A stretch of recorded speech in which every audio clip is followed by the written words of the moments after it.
Welcome to Creating Connection within Health and Wellness with your host Demi and Kirsti, where we connect and share our perspectives and experiences within the health and wellness industry. Welcome back, everyone. We are here with episode 4 and we have some amazing topics for you today. We're talking all about the mistakes that we've made on our own journey in the fitness industry and some of the lessons that we have learnt along the way. So we are hoping that from this episode, you guys can gain a lot of education, and maybe we're going to highlight or bring to the surface some of the things that you may or may not be doing or may not know about what you're doing in the gym, with your lifestyle, with your nutrition. And we think it's a pretty important topic because these are some things that potentially have caused us to maybe take a little longer to get the results that we would like to have got, or have caused us some level of confusion and frustration on our own journeys in the fitness industry. So we're pretty stoked to be getting stuck into it today. Yes, super excited to be here with you, Demi, and discussing this topic. We definitely feel that it is a great topic to discuss because we all have different journeys, but yet still similar outcomes with some aspects. So we're going to be sharing that today and discussing that. So that leads us into our first point today is one, I suppose, mistake. I'm mindful of that word, but in terms of like learning lessons, as we'll discuss, one of them was trying to change everything at once. So having that all or nothing mentality, like going in, going hard, or, going home sort of thing like that. So I know we both experienced this because we were just discussing this before in terms of that. But in terms of like, what this sort of means to us is around, trying to change everything at once. It only works for so long because there's only so much that you can take on at once before it becomes overwhelming, or you might lead to burnout, or there's too many things changing. I suppose the lesson for myself when I went through this, because I think I spent probably a good chunk of my early years doing this in terms of, trying to change everything at once and doing that all extreme to nothing, was that the lesson is that if I took things just a little bit slower, broke it down into more actionable steps, I would have got where I needed to be a lot faster than if I was trying to rush it in the interim every single phase in terms of that. So, and what was your sort of experience as well, Demi? Yeah, so I would definitely resonate with that. And I think a big part of this is also not recognizing or not even understanding back then when I first started out is that when you want to get from point A to point B, there's a series of processes that you take. You don't just jump straight in and change your whole training protocol and change all of your diet to get to that result as quickly as you possibly can. I remember when I was in my first, it was like a bikini modeling show, and I remember I had like 10 weeks to get, and I wanted to get lean. I was already lean, so I don't know what I was thinking, trying to get lean. And I just remember I changed everything and I just dieted extremely hard for 10 weeks. I didn't know anything about calories. I just basically stopped eating and trained twice a day. And essentially, there was no progression to that goal. There was no like starting at a 5% deficit and then increasing it to 10% and increasing it to 15%. I basically just killed myself for 10 weeks with no training protocol, like no sort of method to the madness. I was going into the gym every single day, twice a day, doing something different.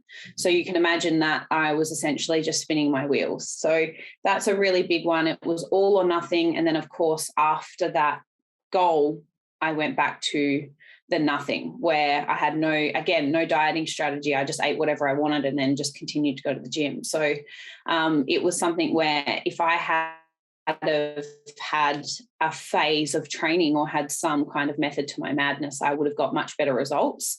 But again, that would be bringing us to my next point, which would be expecting to get results within 4 weeks. So I remember that I used to think that results happened a lot faster than what they actually do. So it's often something that I'm educating clients around, and you're probably experiencing the same thing, Kirsty, where someone wants to get this extreme goal in such a short amount of time, and you have to be the one that breaks it to them and says, well, that's actually not realistic. You might see that in the magazines. You might see maybe Kim Kardashian talking about how she didn't eat for 6 weeks to fit into a dress. Like, that's not what we do.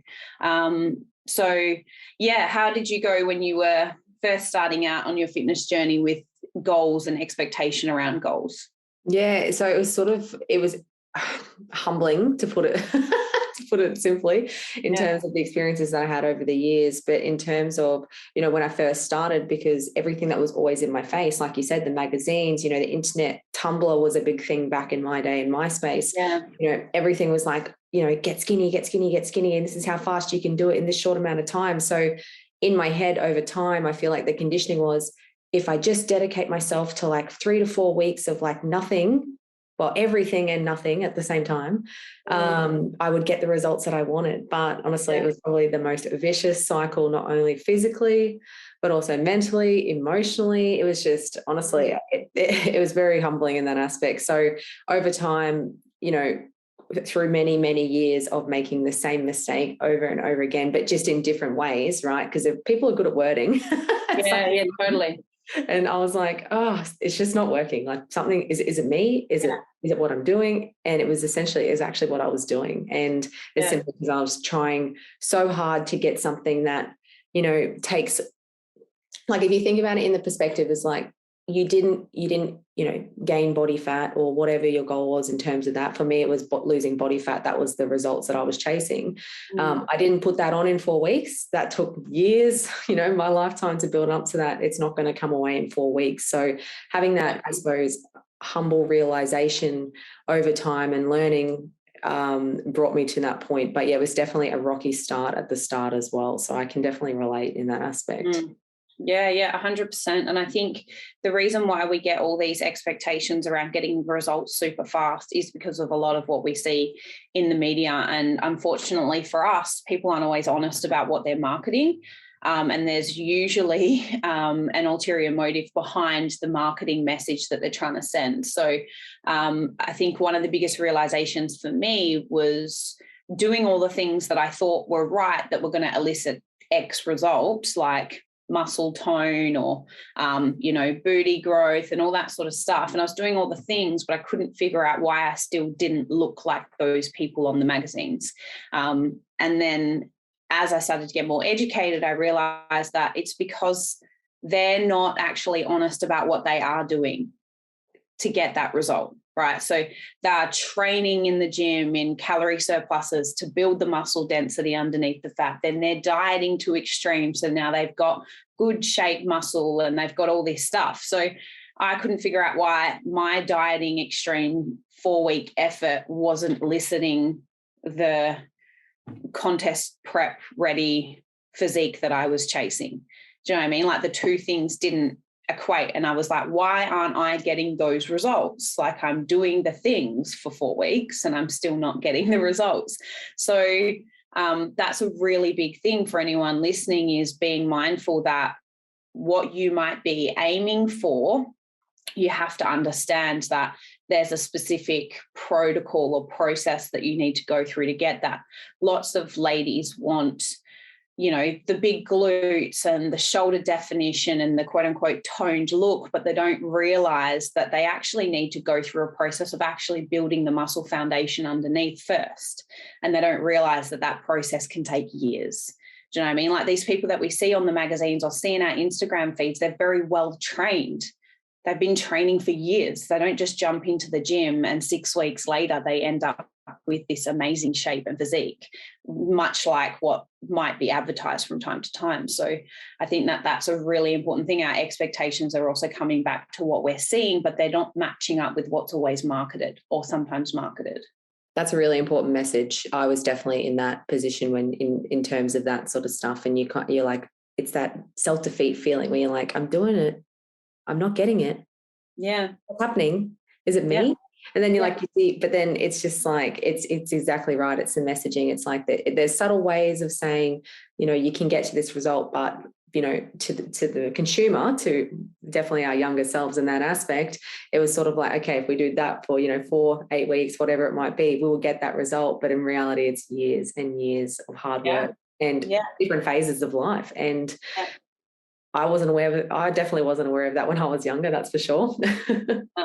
No, not at all. I think it's important as well, like in any kind of thing that you adapt to achieve a goal, it has to be the long game, right? You have to be willing to invest years into this process. And that's not necessarily to say you have to grind all the time for years. It just means that you have to adapt some form of healthy relationship with the type of gym program and the nutrition protocol that you're going to use.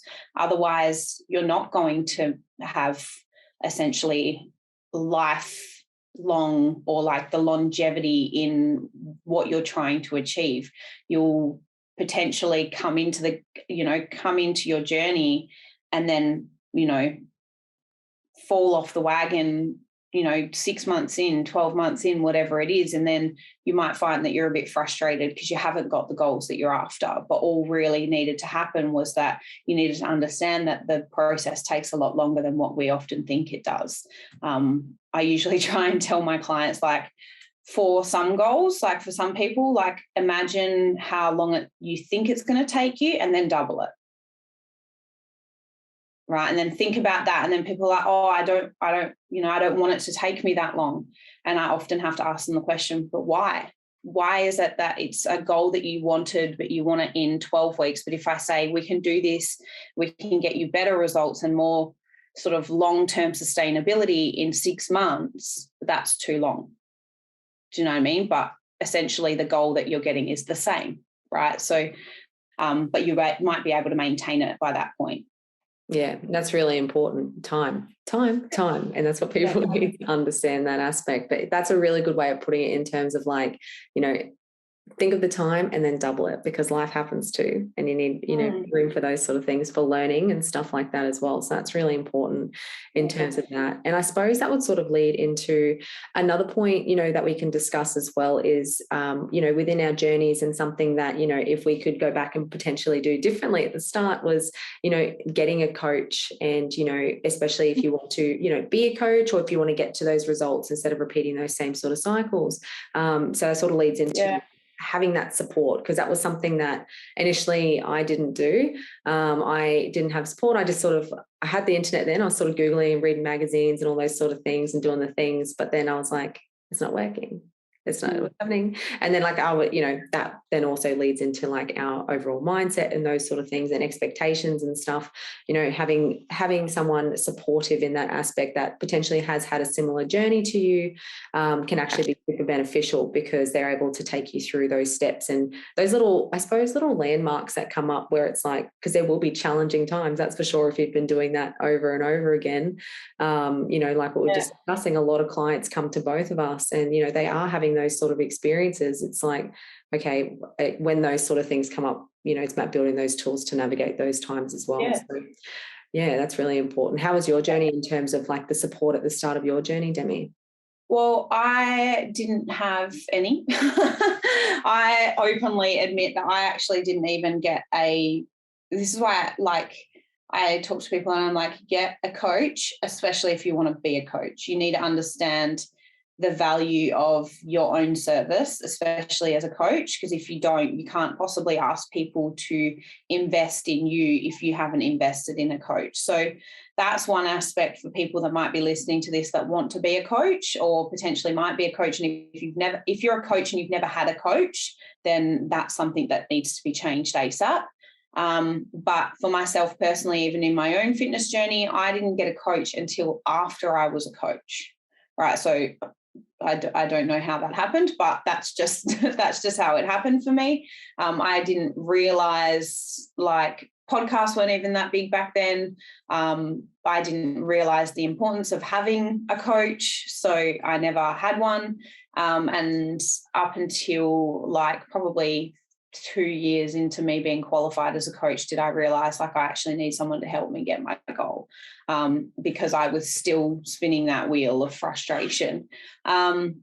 So Yeah, and I think as well, like with my journey into becoming a coach, it was more about, I was running a lot of group classes and I was facilitating fitness programs on cruise ships and stuff like that. So I was never really working with anyone in a one-to-one space, like face-to-face or online, and helping them get from point A to like point B in their journey. So that for me was a massive learning curve, where there's a huge difference between what I was doing when I first started out in fitness to what I was doing when I actually became a coach and a good coach. So there's different sort of like levels of coaching that I went through.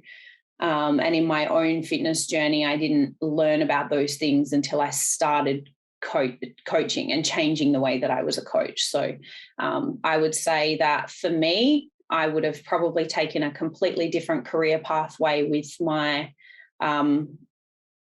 my coaching straight off the bat if I had had a coach before I started becoming a coach. Like that would have given me a really good idea of what a real coach is, and I would have followed that pathway rather than spending 1 to 2 years doing other stuff thinking that I was a coach, and then came back to Australia and was like, oh, this is actually what coaches do. So that was an interesting journey for me. So anyone that's like wanting to be a coach, that's a really important one. But anyone that's wanting to get a specific result, having a coach is your most, and I talk to people about this all the time, where I'm like, how long have you spent frustrated that you're not getting the results that you want to get? And if you could have a coach that's going to help lead you there in a more effective way with less sort of frustration, less pain, less, less confusion, less guessing, why wouldn't you do that?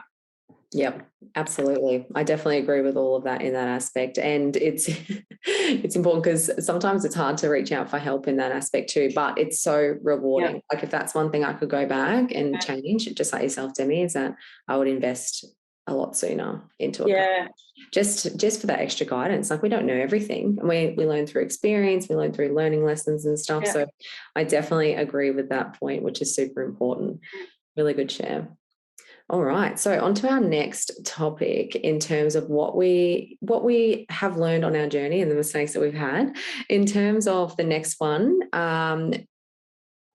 we'll discuss is hating yourself to make change. So this is important because we're discussing it, because definitely in terms of like how it is today, a lot of people, especially marketing, tying back to the marketing and stuff, it preys on people's emotions and how you feel, and definitely how we feel in terms of pain. And a lot of times, looking back when I was younger, things grabbed me at my lowest points, and that's why I did the things. And, and it also came from a place of hatred for myself. And honestly, for myself along my journey in terms of that, if I could go back and teach myself a little lesson when I was younger, it would be in terms of hating myself is going to only hold me back.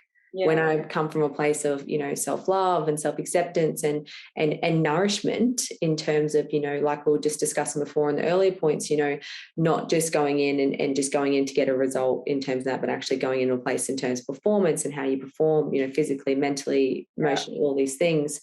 Those sort of things, if that focus could have been shifted a little bit earlier, the path may have changed potentially in those sort of things. But it's really important that, I suppose we don't come from a place of, hating ourselves. And, what's your experience with this as well, Demi? Yeah, so it's definitely something that was huge for me for a long time. Like I pretty much only ever made changes to or like tried to make changes to my body composition because I hated where I was at. Like I didn't like looking in the mirror. I didn't like, wearing certain things. And I remember for a lot of my life, I wasn't confident to wear jeans because I didn't like my legs. So I was always wearing things like skirts where you couldn't see like any definition in my legs or anything like that. So there are some huge insecurities that I had, but I definitely think that whenever I was aiming for a fitness goal or a body composition goal, it was always coming from a place of hate. And it was always like, on top of that, what was my motivation and my driver? Like, say, for example, I might be doing my cardio and I would be using that as fuel to actually help me perform, right? Which is just crazy because it's like this, like a sadistic punishment to your body, right? But I also think that it's super hard, like in this day and age, and it has been for a really long time, because the way that society is conditioning us with how we market things, everything that you see advertised is designed to make you feel like you're not good enough or your life is not significant enough and you need this product to improve your life. That is pretty much how most things are marketed, where you need this to improve your life, whatever it might be. And that's not even just like, you know, supplements or fitness things. It's everything. It's like this cup, you know, like the way they market it is that my life is going to be better if I have this cup, right? So I go, shit, I need this cup. So I'm going to go buy that, and that's going to fulfill me a little bit more. And I think that the whole sort of like the whole system really shapes how conditioned we are to not like where we're currently at, to then need something else to improve it. So that's where I really think the issue stems from. And if people can start being aware of that, then we can start questioning these things, and even being aware enough to ask the question, like, is that designed to make me feel like I'm not good enough? So that then I got, like, do you know what I mean? Like I ask clients often, and I recently had a client who I had a consultation with, and she actually wasn't my client. She was a potential client, but I had a consultation with her, and she's like, I just want to, you know, put on a pair of pants and just feel really good, and just, you know, blah, blah, blah. And this was also someone that wanted a result in like 4 weeks. And I was like, well, that's, you know, that's different. You know, if you want to feel good in 4 weeks, we can do that. But if you want a XYZ result in 4 weeks, that's a very different story, and potentially not achievable for what you're talking about. And she was like, yeah, but I just want to feel really good. It was for her birthday in 4 weeks. I want to be able to put on a pair of pants and just feel like really confident in myself. And I just said to her, like, but why can't you? Why can't you, as you are right now, put on those pair of pants and feel good? Do you know what I mean? You don't need to change yourself to do those things or to feel those things. It's really an up here thing. You're conditioned, something somewhere in there has conditioned you to feel like you're not enough. And that's why you want to change everything and get a result in 4 weeks and be really aggressive with your approach, because you feel right now that where you're at is not good enough to be able to celebrate your birthday and be happy in 4 weeks' time. I was like, when I explain it to you like this, does it sound fucking crazy? And she was like, yeah, it does. It sounds really crazy. And I was like, so what are you going to do? And I didn't take her on as a client, because I was like, I'm not going to help you do that. I'm not going to support and facilitate that. I'll take you on for 6 months as a minimum, because I think that that's what you really need help with, is the learning about how to get results and learning about nutrition and learning about self-confidence and all that sort of stuff. But that's like, I'm not going to get you fit in 4 weeks for your birthday. Like, I'm not going to kind of support that. And she was like, no, I completely understand. And she, you know, she thanked me for like the experience and things like that in the consultation, but it was just such a good example of how she was somewhere in there conditioned to feel like she wasn't good enough. So that's what this really comes down to, is like, look at what your environment is and the conditioning that you have that's causing you to hate yourself, to then need to change. Absolutely. And that's a really good share on that, because it does come down to what the conditioning is and what we bring up and all the things that we see. And like, especially like you said with that client, you know, I'm sure, you know, depending who is listening into this has probably had an experience with that. I know I definitely did. I was like, I want this now. And then there was someone's like, but you can't have it now. And I'm like, but why not? I'm like, I need this to feel this thing. And in reality, we have that choice to shift that mindset and what we do. And, I suppose when we shift the focus from, not hating ourselves in desperation to make that change where we think this external thing is going to give us this result, we shift the focus and we start to look within us and, what else, what other awesome qualities have we got? We can manipulate the body in many ways. And if we do it in the terms of like, if we do it in the terms of like, it always comes back to nourishment in place of self-love in terms of, instead of making that desperate plea, it's like, okay, let's look at it as an investment for yourself for long term, right? Not right now. I mean, yes, we make decisions based on the present too, which is really important, but also forward thinking. It's like, will this benefit me in the future in those sort of things, which can be a harsh reality sometimes, like you said with that client, you had to, which is the smartest thing to do, I can't do that thing for you because it's not ethical for what stands with me and what you've had in that experience as well, which is really important. So I think that's really important, I suppose, in terms of those sort of points to come across too. Was there anything else that you wanted to add into that one? Yeah, I think a good term that I heard a couple of years ago is the term blissfully dissatisfied.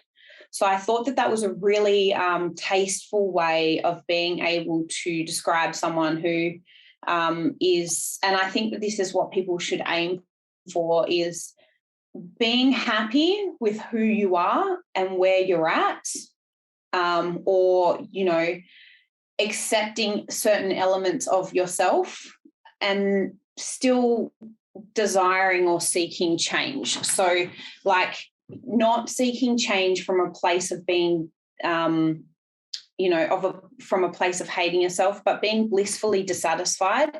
It just means like, I'm okay with where I'm at, but I want to improve. There's nothing wrong with that. And whether that's from a body composition standpoint, whether that's from a performance standpoint, a lifestyle standpoint, career, whatever it is, blissfully dissatisfied is just showing like it just speaks to wanting to make progress in whatever area that you're referring to. So I try and use that as my little term to kind of like, because you can experience it as well where you go, oh, I'm going into and this is what I recently experienced, was telling someone that I'm going into a fat loss phase. I've started a fat loss phase this week. And they're like, oh, but you're already in great shape. And they're like, well, what are you doing a fat loss phase for? And this is something that we'll talk about a little bit later in the podcast as well, because it's about like, other people's opinions and that sort of stuff. But what are you doing a fat loss phase for? You're already in great shape. And I was like, thank you. I appreciate that. But it's still okay to want to improve or want to get better results. I'm not doing it from a place of hating myself. And to be quite honest, I always think about it in the sense of like, if someone told me tomorrow, you can never change your body composition, this is what you are given, this is what, like, for whatever reason, you can't change, it's physiologically going to be impossible for you to change your body composition right now or in future, this is what you get for the rest of your life. I'll go, cool, I'm happy with that. Like I'd be able to accept that and it wouldn't upset me. So they're the things that I try and encourage for like all of my clients and anyone listening today, like adopting a little bit of like blissful dissatisfaction where, it's okay to want to progress and improve and do better things or achieve better body composition results or performance results. But it needs to come from a place of still being, accepting of where you're at. Exactly. I completely agree with that. I love what you said with the blissfully dissatisfied. My quote of what ties with that is, the curious paradox is when I accept myself as I am, only then I can change. And oh yeah, totally. I remember reading that like 2 years ago, roughly, and that's always stuck in the back of my head. And, like when I speak in terms of clients and stuff like that, it's like, like when we're tying back to that, coming from a place of hatred, if we keep doing that, it's going to keep getting that same result. But if we shift it ever so slightly, where it's like, okay, like you said, accepting where you are, you don't have to stay where you are, but it's like accepting where you are. Okay, where do you want to go next? But instead of, coming from a place of hatred, it's coming back to that place where it's, from a place of love and wanting to move forward in a positive direction in terms of health goals, in terms of that as well, which is really important. So I love that point. I really do. Yeah. And that's actually a really good point for understanding that, like, if you don't accept where you're at, you will never be satisfied with where you get. So like the point here that you've made as well for one of the lessons that you've experienced in the fitness industry was the, associating an extremely low body fat percentage with being fit and healthy and also happy, expecting that the association between extremely low body fat percentage and finding happiness. Like, if you never be able to accept where you're at, you will never be able to accept, like, even when you get super lean, you'll still never be happy. And that is something that it took me ages to accept that about myself when I was really lean, post-comp, stayed lean for about 1.5 years and was still never happy. Like, I can still look back on photos from me back then when I was lean. Aaron calls it little Dem, that, like, because I was just so thin. And I remember looking at photos thinking, like, feeling in that moment self-conscious because I still wasn't happy. I still didn't think that I was good enough, So they're the things that, like, I wasn't accepting of where I was at that time. I wasn't happy. I wasn't accepting. So if you, like, it's not really about the actual physical composition of your body that's going to dictate the happiness. It's all in your mind. You have to create that stuff for yourself. So yeah, it's like when you accept where you currently are, like you said, it's only then that you can change. Because otherwise upstairs never changes. In your mind, things never change, right? Yep, it's so very true. It's so very true. And it can be the hardest shift of it all, honestly. That's the hardest thing I feel like anyone will shift is their mindset in their life. It's not the weight, it's not all those things, or, changing body composition types of those sort of things, or changing habits and stuff. Yeah. It's really the mindset. And, it comes back to those sort of things. And that can be the hardest challenge of it all. But, don't give up. It's definitely worth it. Little bit by little bit, we get better. But, in terms of, like, coming back to that point, what we're discussing around, associating extremely low body fat with being fit and healthy, this is something that I suppose comes back to the body image and the conditioning that we had. This is definitely something that I had as a I suppose, mistake in my journey, because I was constantly on that grind to try and get to that result because I wanted to be fit and healthy. And that's what I associated as fit and healthy. But in reality, we all have different body types. We accumulate body fat in different areas. We do different sports, depending on what you're doing, whether it's specific bodybuilding or functional or, sports specific or whatever it might be. Everyone has unique ways of being fit and healthy in their own ways. It's not particularly about a body type as per se. It's about what you're doing, the actions that you take every single day. We like I said before, we have different body types and we're going to accumulate fat in different areas. We're going to build muscle easier in different areas. We can manipulate that and work upon that, of course, as well. But that was something that I definitely had a massive learning lesson after, getting down to, like, what you were just discussing, Demi, about that goal weight. I lost 30 kilos or something like that. I got down to it, and I remember standing on the scales and I was like, where is the happiness? And I was literally so sad. I was like, I've just completely smashed myself for 18 months, getting down to the tiniest weight I've ever been in my life. I was like a size 6, which is nuts for how tall I am. And I was so tiny and everything. And in terms of that, I was like, where is my happiness? Where is it? Where is it? Where am I fitness? Where am I super fit? Am I an athlete yet? It's just a really unfortunate approach that I took in terms of that, and a learning lesson, which I'm glad I went through that, because it shifted, obviously. But I know a lot of people, like you were just saying from your experience, you also had the same thing. You're at this certain weight and it was like, I'm still not happy. Where is this overwhelming amount of happiness and, all these things? But in reality, it starts from within us, and it's super important in terms of that. And I totally agree. It's just something that's so prevalent for people to experience. But with that being said, it might sound like it's a sort of negative or a unfortunate thing to go through. And it so is. There's no taking away from that kind of disappointment and hardship that you go through when you're experiencing those things, and to have such a high expectation on how happy you're going to feel when you get super lean. But like, unfortunately, I do feel like, and this is based on my experience as a coach and the people that I work with, but I do feel like there is only one way to learn that lesson, and that's to go through that, right? And it's such a shame, but it is so hard to tell people getting super lean is not the answer to you being a happier person. Getting super lean actually contradicts that physiologically, because as we'll talk about when we go through like overtraining, under eating, not getting enough rest, what happens to our happiness? We are literally like appetite regulation, mood regulation, all of this stuff impacts our system as a whole, and we actually become less tolerable people. But not even that, like, I just think it is so hard. Like, if I have a client that says to me, I do want to get into leaner shape, for me, trying to just tell them on face value, hey, that's not going to be the answer to your happiness. This is going to be what's going to gear you towards your happiness. Still, it's like, it's rare that I'll get a client that actually believes me and goes, oh, okay, happiness isn't like extreme low body fat doesn't equal happiness, or that's not healthy.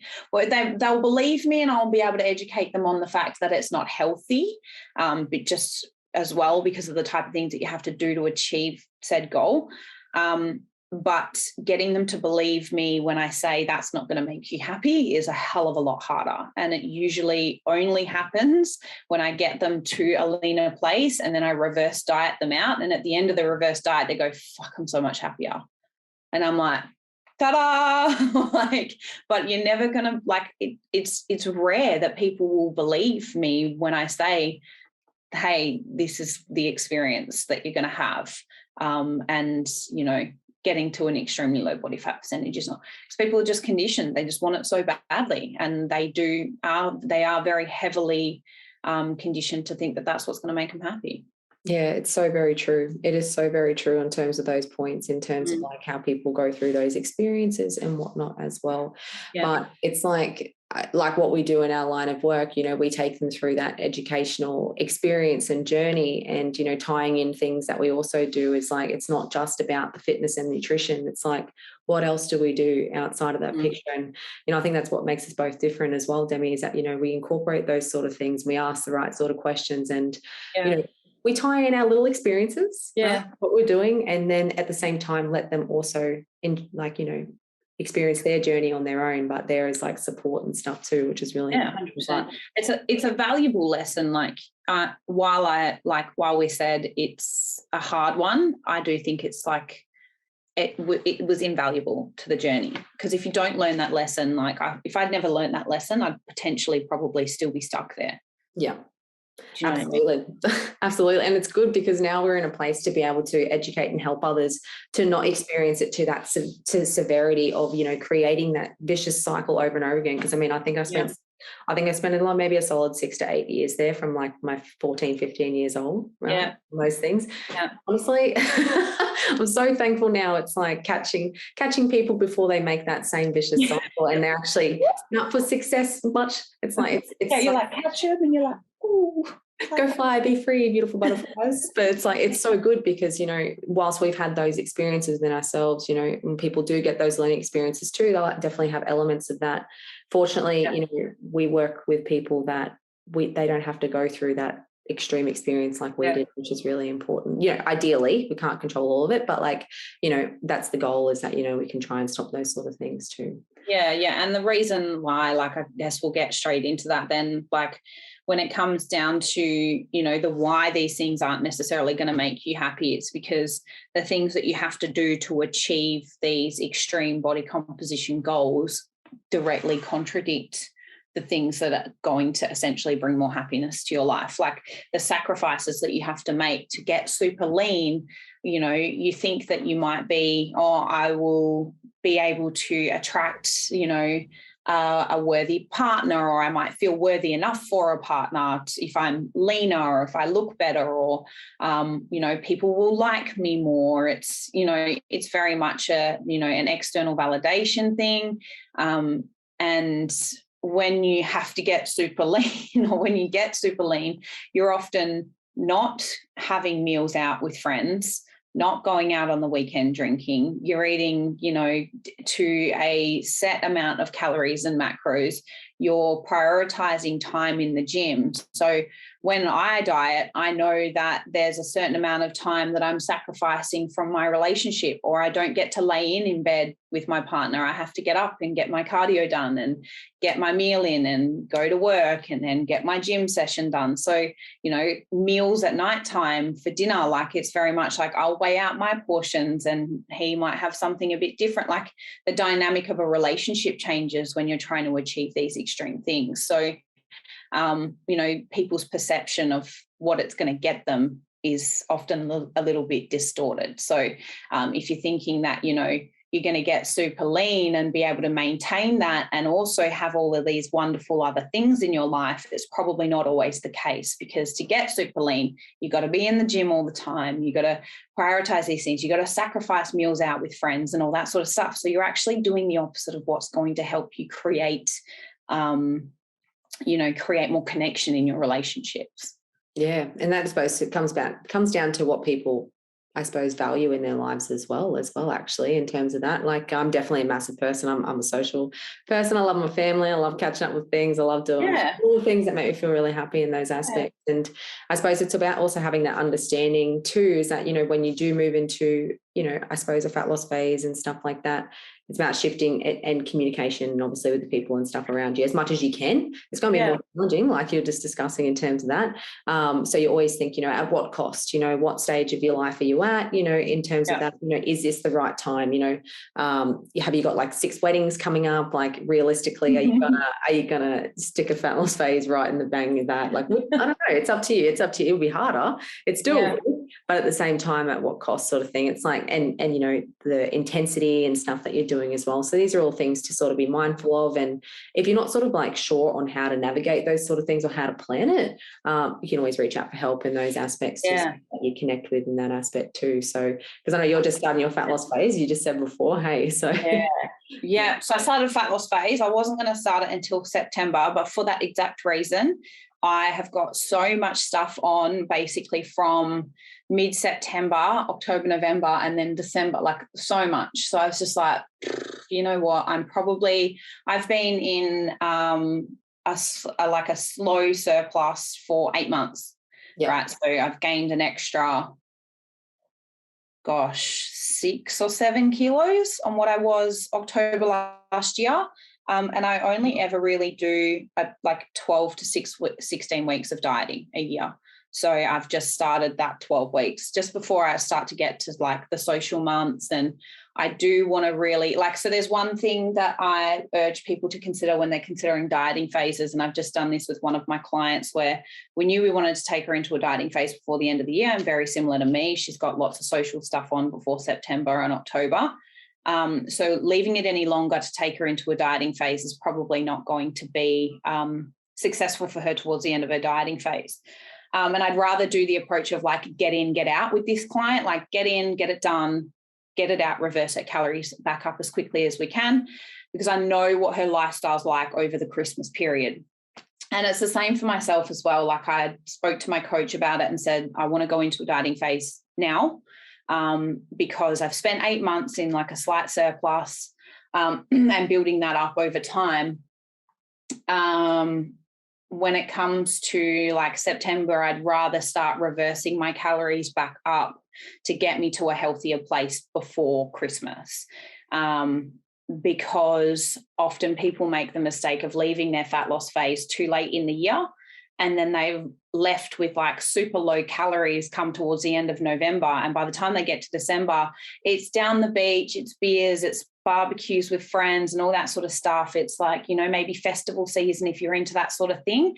And then getting your calories back up in a healthy way becomes really hard. And I've found that, like, if I've ever left a client's dieting phase too late in the year for whatever reason, I find that their reverse diet is lots of them trying to work alcohol into their calories, which, as we know from our last episode, that is something that's going to be detrimental to health, performance, mental health, all of these sorts of things. So, yeah, that's the experience that I usually have with clients. And I do kind of urge people to consider that variable when it comes to dieting and like the end of the year. So that's definitely a big reason why I've decided to do mine a little earlier.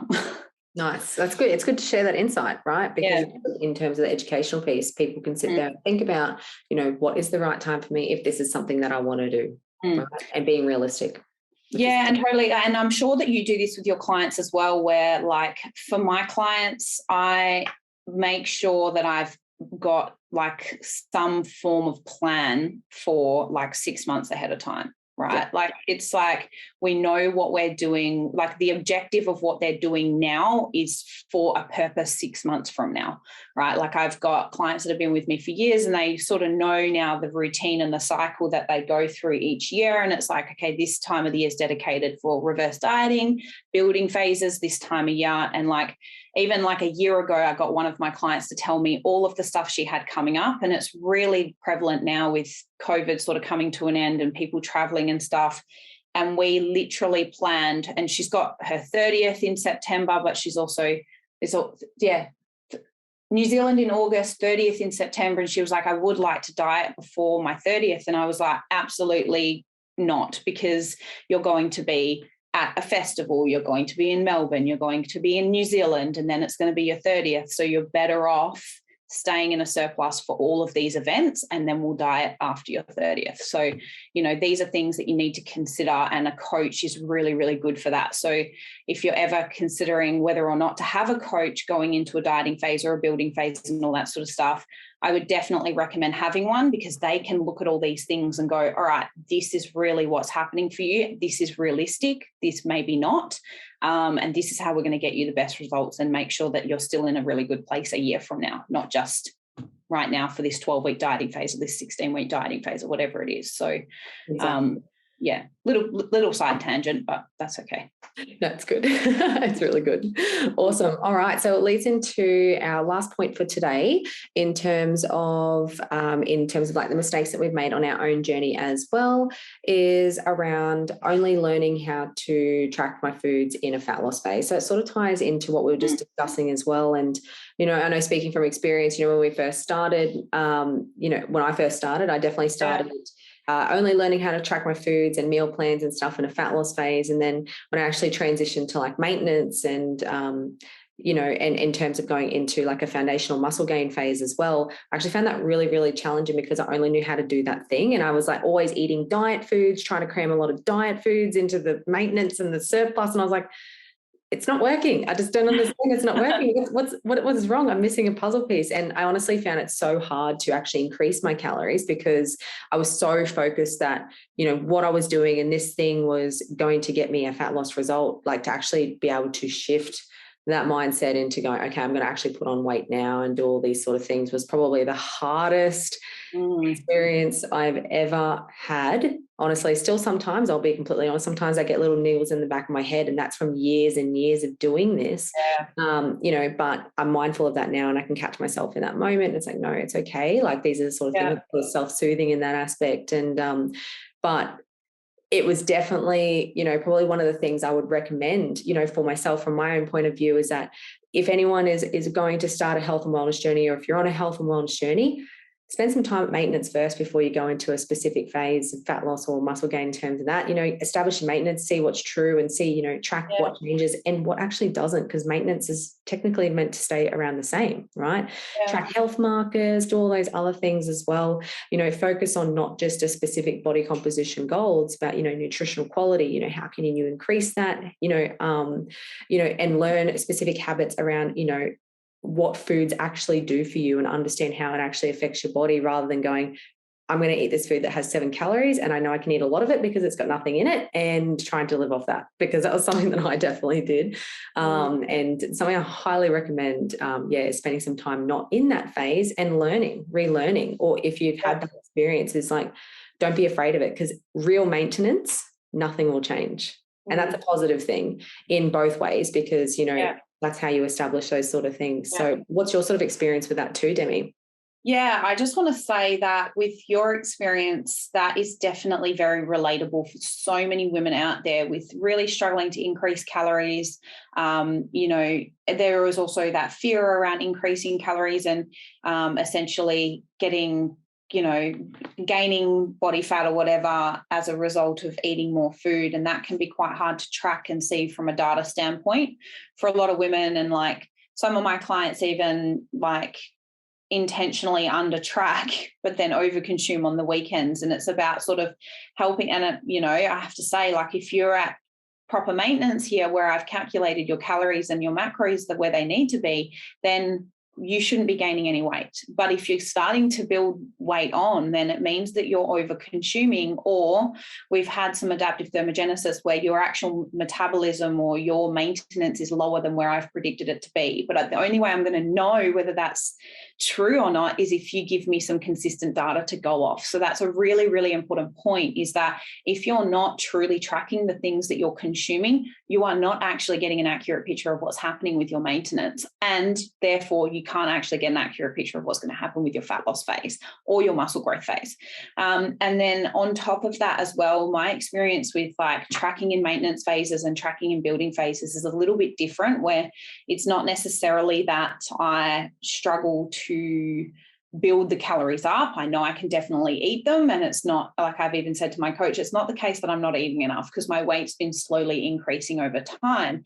It's just that I am essentially non-compliant in a building phase or a maintenance phase. And I'm really honest with myself about that. It's purely because I enjoy my lifestyle a lot more.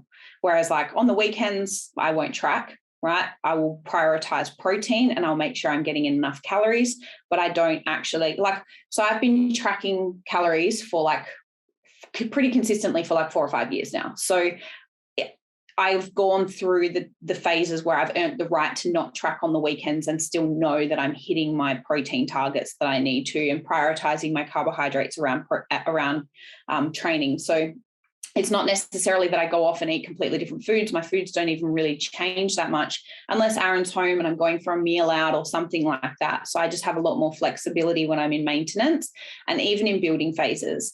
And I could do that a lot better. I could be a lot more consistent and compliant if I wanted to, but it's a conscious choice that I make to be less compliant. And it's just how I do things. I don't expect perfection from myself, but on the flip side, when I go into a dieting phase, I am very rigid and strict. So I think that's definitely something that for me personally, I do need to work on, because I do have a mindset around a fat loss phase that's a lot more strict. I find it a lot easier to track in a fat loss phase versus when I'm in a maintenance phase. I will still to this day be less consistent and essentially small amount of a mindset, like it doesn't matter as much, right? If I want my weight to stay the same, I know how to do that without tracking. If I want my weight to increase, I definitely know how to do that without tracking. So it's like that's the issue. And I do find that with a lot of clients as well, where I have to also be honest with them about the type of result that they're going to get. So it's like, okay, if this is how you will want to approach a maintenance phase and you don't want to be consistent with your tracking, expect that this is the result that you're going to get. The more diligent, strict, and attentive you are to your tracking in things like maintenance phases and building phases, they are just as important as your fat loss phases. And if you're not diligent enough with tracking foods and being accountable to your calories, then expect that potentially the result's not going to be as good, right? So it's about knowing that is the trade-off that you make when it comes to consistency with tracking.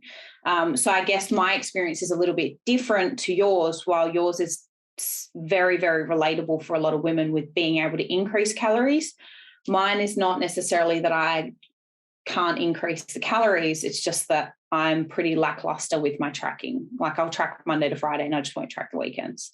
So, there's lots of different kind of angles there. That's the methods that you can actually use. There's don't want to ever discredit those sort of things. Like you said, like different results, different methods will reap different results. But at the same time, I'm a massive believer in, adapting to people's lifestyles. Like, for example, yourself, tracking during the week might work. And then on the weekend, free healthy eating in terms of having that mindfulness around what you're doing potentially could work in terms of, your mindset, your life, your living, but then also your goals. It's, using different tools for different times of your life, which is important. So can never discredit any sort of thing. So, tracking can be used in terms of like macro tracking and calorie tracking, but you can also do other things such as portion control, food diaries, in other aspects of like recording what works for you and what doesn't, and body measurements, right? You can track it in that aspect and see what's working and what not too. There's different methods you can use based on what your experience, like you were just saying, we've got different experiences in that aspect, and it's about finding what works for you, right? Exactly. And for example, it's not exactly like you go, during the week I have 60 grams of oats with my breakfast, and then on the weekend all of a sudden I have 100 grams of oats. Like it's, the measurements stay the same. It's just about like whether I actually punch it into my fitness pal or not. So but those are like some really, really good points that we've made today about mistakes that you can sort of make in the fitness industry, things that we've experienced, and then also how the lessons that you can take from each one of these. I think there's been some really important things that speak to particularly women about where they're at with their body composition and the type of expectation around results, certain things that are going to elicit other results, and what's going to lead you to happiness, which is a really, really important thing that we're trying to constantly send the message to with our clients. So we're hoping that everyone has gained a little bit of value and nurturing from this podcast. Yes, we really do hope that, because honestly, it can be really hard if we live in our heads in terms of like, wanting to change things all the time. It's not a bad thing to come from a place of wanting to change, but just ensure that you accept yourself first and, come from a place of self-love and do things in the name of health, right? Doing like what makes you feel freaking amazing, right? So there's one thing that we could take away for our listeners as well, and something that I love to do with my clients is, just point out or take notice of one little thing about yourself that you love that is not related to your body. Right? Just one little thing, right? And every day, if you begin to practice that, you begin to point out all the amazing things about yourself. And I honestly promise you, when you come from a place of love, everything else begins to flourish around you. And it's super, super important. So I suppose, so we're really excited to wrap up with this episode today. So thank you so much for listening in to this episode around sort of like the mistakes we've made on our journey and the learning lessons as well. And, if you like the episode or are loving our podcast as well, please leave us a review. We'd absolutely love to know what you're thinking. Take a screenshot of this episode as well and share it to your socials. You're more than welcome to tag us. Our Instagram handles are below in the description as well. Every reshare counts, and we deeply appreciate it. Every time you listen in, and we get to bless your ear holes every single day. And we'll be back shortly with our next episode, but sending so much love to you all. Thanks for listening, everyone. Have an amazing day.